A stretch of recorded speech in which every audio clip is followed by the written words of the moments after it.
This is the story of the first jack-o'-lantern, created by Stephen Posch.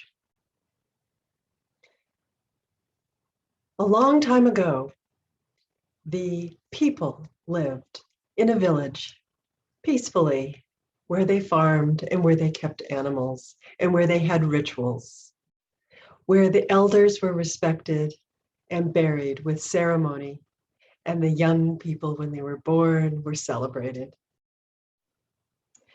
The people lived peacefully like this for many years, many generations, until one day the invaders came. The invaders came and they destroyed the houses, they destroyed the sacred places, and they drove the people out. And they fled. They took whatever they could grab at the last minute, and with a pot with porridge still cooking in it, with the baby in their arms, they ran. They ran to the hills. And in the hills, they tried to scrabble together some kind of way to survive. And that winter was so hard. They built rough shelters. They dug roots. They collected acorns. But not everybody survived. The very young and the very old did not make it. So a year passed and fall was coming on. And they were still struggling without their pastures, without all their animals, without their usual ways of surviving, and without the elders to advise them.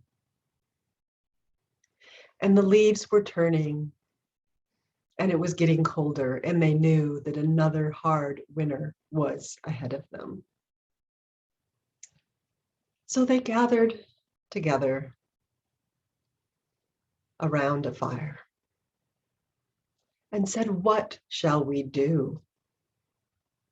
Well, one among them was the granddaughter of the eldest priestess. And she had begun her initiation. She had begun to learn the ways, the sacred ways and the sacred teachings, but she had not finished her training. But they looked to her and she thought to herself, well, I'll do my best. And she thought, okay, I will do a vision quest. I will do a trance and see what I can learn. And the drummers didn't have their drums, and the chanters, the leaders weren't still with them, but they remembered some of the chants, and they found what they could, maybe a pot, maybe a board, maybe a log. And they began to drum. And they began to chant. And she went into her trance. She had to trust these untrained, unpracticed folks to bring her back, to keep her safe. But she trusted, and she went into her trance. And she went down into the center of her soul, and she went up and out into the overworld. And she asked, help me to give whatever I can to my people.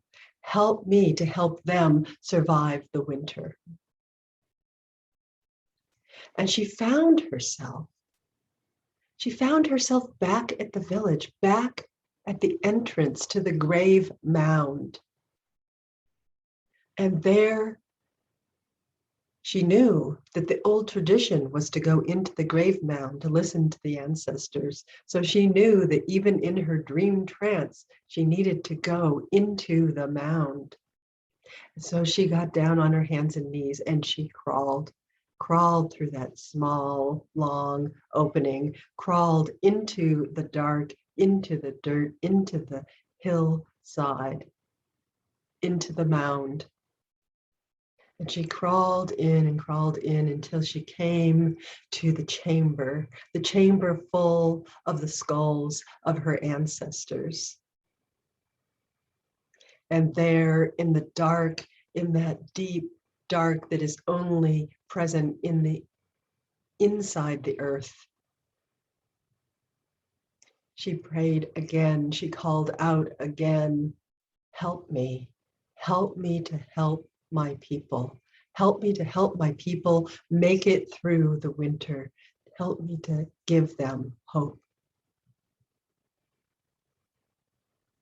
And as she sat there, a single beam of light appeared, and it crossed before her and lit up a skull, one of the skulls of her ancestors.